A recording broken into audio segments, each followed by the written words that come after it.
Le feu éprouve l'or, l'humiliation éprouve le caractère.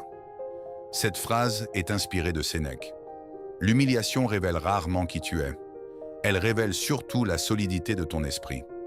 Les stoïciens ne cherchaient pas à éviter les humiliations.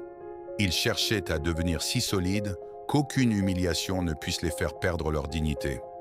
As-tu déjà quitté une conversation avec cette sensation d'avoir été rabaissé? As-tu déjà imaginé pendant des heures la réponse parfaite que tu aurais dû donner? Ou peut-être qu'aujourd'hui, encore une humiliation ancienne revient parfois te hanter comme si elle venait de se produire. La vérité est que presque tout le monde a déjà vécu cela. Au travail, en famille, à l'école, en couple, ou même devant des milliers de personnes sur les réseaux sociaux. Nous vivons dans une époque où l'humiliation est devenue un divertissement. Une vidéo virale, un commentaire moqueur, une erreur filmée. Quelques secondes suffisent pour qu'une personne soit ridiculisée devant le monde entier. Face à cela, beaucoup pensent qu'il faut répondre plus fort, humilier à son tour se venger, avoir le dernier mot. Mais les stoïciens voyaient les choses autrement. Marc Aurèle écrivait qu'à chaque fois que quelqu'un agit mal, il ne fait que révéler son propre caractère. Toi, en revanche, tu restes libre de choisir le tien. Car perdre son calme pour répondre à une humiliation revient souvent à offrir sa dignité à celui qui cherchait justement à te la voler. Aujourd'hui, nous allons découvrir comment répondre à l'humiliation sans devenir ce que l'on combat. Tu apprendras comment transformer ces moments douloureux en occasion de renforcer ton caractère. Et surtout, tu repartiras avec des exercices simples que tu pourras appliquer dès aujourd'hui pour que plus jamais une humiliation ne décide de ta valeur.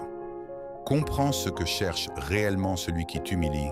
La plupart des humiliations poursuivent dans le même objectif: te faire perdre le contrôle. Lorsqu'une personne t'humilie publiquement, elle attend souvent une réaction. Elle veut voir ta colère, tes larmes, ta peur, ton agressivité. Pourquoi? Parce qu'au moment où tu perds ton calme, elle a déjà gagné. Épictète enseignait que personne ne peut nous faire du mal sans notre consentement intérieur. Cette phrase paraît difficile à accepter. Pourtant, elle contient une immense liberté. Imagine deux personnes insultées exactement de la même manière. La première explose immédiatement. La seconde reste calme, observe la situation, puis répond avec maîtrise. Les paroles étaient identiques. La souffrance ne l'était pas. Pourquoi? Parce que la souffrance dépend moins de l'insulte que du pouvoir que nous lui donnons. Le véritable combat ne se déroule donc jamais entre toi et celui qui t'humilie. Il se déroule entre ton émotion immédiate et ton intelligence. Les stoïciens entraînaient chaque jour leur esprit afin que leurs émotions ne deviennent jamais leur maître. Ils savaient qu'une réaction impulsive dure quelques secondes, mais que ses conséquences peuvent durer des années à partir d'aujourd'hui. Lorsque quelqu'un cherche à t'humilier, ne réponds jamais immédiatement. Respire lentement 3 fois. Observe la personne, puis pose-toi une seule question. Est-ce que ma prochaine parole va protéger mon ego ou protéger mon caractère? Cette simple pause suffit souvent à reprendre le contrôle de toi-même. Et lorsqu'on reprend le contrôle de soi, on retire déjà une grande partie du pouvoir de celui qui voulait nous rabaisser. Lorsqu'une personne cherche à t'humilier, elle imagine déjà ta réaction. Elle s'attend à voir de la colère, des cris, des insultes, ou au contraire un silence rempli de honte. Mais elle ne s'attend presque jamais à rencontrer quelqu'un qui garde sa maîtrise. Le calme déstabilise davantage que la violence, parce qu'il montre que ton équilibre ne dépend pas de son opinion.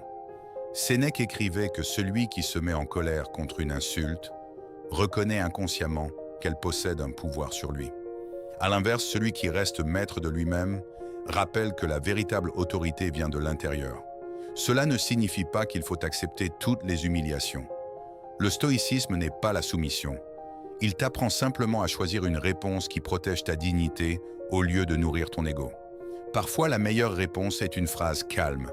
Parfois, c'est un regard. Parfois, c'est partir sans faire de bruit. Et parfois, c'est ne rien dire du tout, parce que tout ne mérite pas ton énergie. Marc Aurèle rappelait que perdre son temps avec des personnes qui cherchent uniquement le conflit revient à leur offrir ce que tu possèdes de plus précieux, ton attention. N'oublie jamais cette vérité. Certaines personnes ne cherchent pas une discussion, elles cherchent une réaction. Ne leur offre pas ce cadeau. Prépare dès maintenant une phrase que tu utiliseras lorsqu'une personne cherchera à te rabaisser. Par exemple, je comprends ton avis, mais je refuse de parler sur ce ton. Ou nous reprendrons cette conversation lorsque le respect sera revenu. Ou encore, je n'ai rien à prouver aujourd'hui. Ces phrases sont simples, calmes.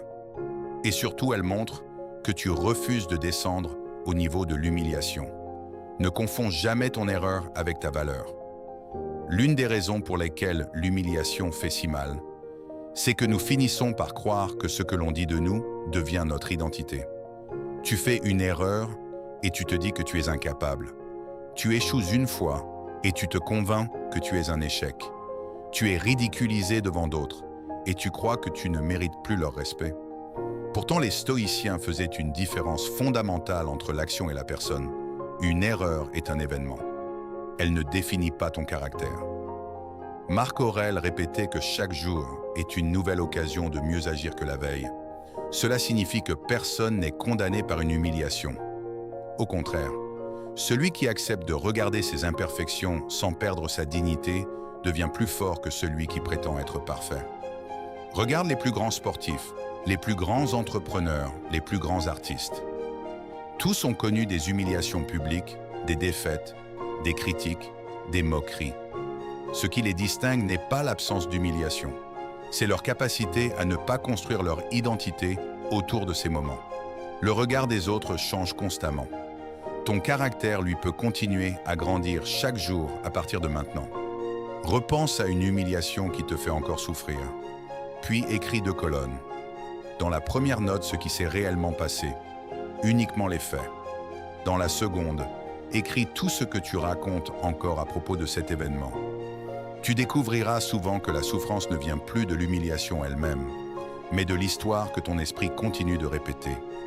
Dans la dernière partie, nous verrons comment transformer une humiliation en force intérieure, pourquoi certaines humiliations deviennent finalement nos plus grands professeurs, et comment développer une dignité que personne ne pourra jamais t'enlever.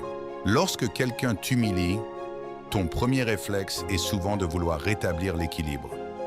Trouver une phrase plus blessante, ridiculiser l'autre devant tout le monde, lui faire ressentir la même douleur. C'est humain, mais c'est aussi le piège le plus dangereux. Pourquoi? Parce qu'à cet instant, tu ne contrôles plus ta vie. C'est lui qui décide de ton comportement. Marc Aurèle écrivait que la meilleure manière de se défendre contre une personne injuste est de ne jamais devenir injuste à son tour. Cette phrase est l'essence même du stoïcisme. Celui qui t'humilie cherche souvent à t'entraîner dans son propre chaos. Il veut que tu abandonnes tes principes, que tu cries, que tu insultes, que tu perdes ton calme. Car à partir de cet instant, il pourra dire que vous vous valez. Ne lui offre jamais cette victoire. La dignité n'est pas le silence par faiblesse, c'est le calme par maîtrise.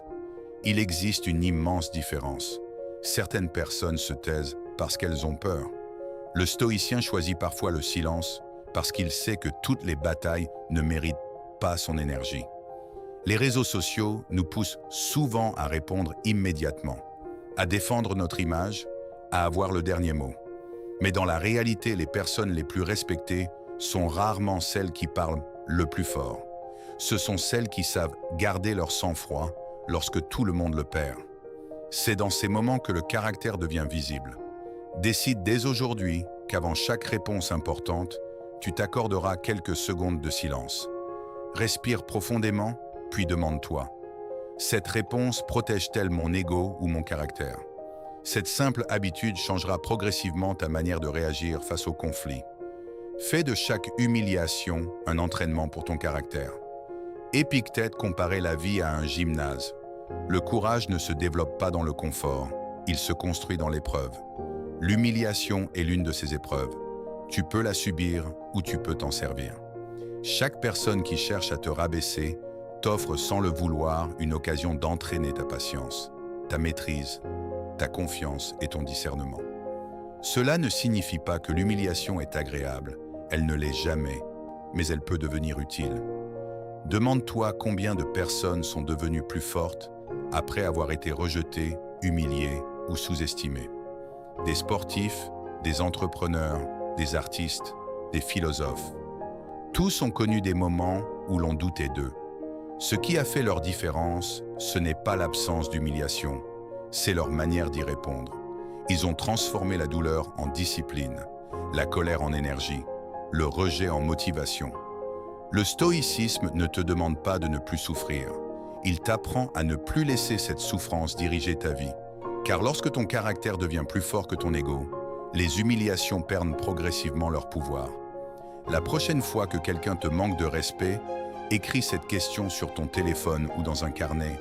Qu'est-ce que cette épreuve est en train de développer en moi? Peut-être la patience, peut-être le courage, peut-être la capacité à poser des limites.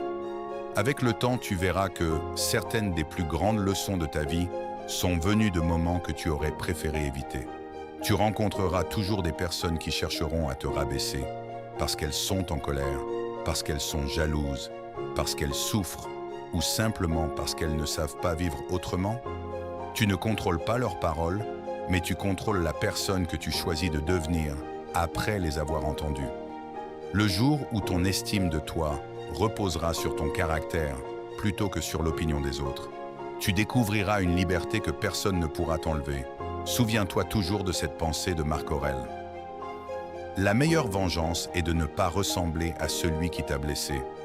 Alors la prochaine fois que quelqu'un cherchera à t'humilier, ne te demande pas comment lui répondre.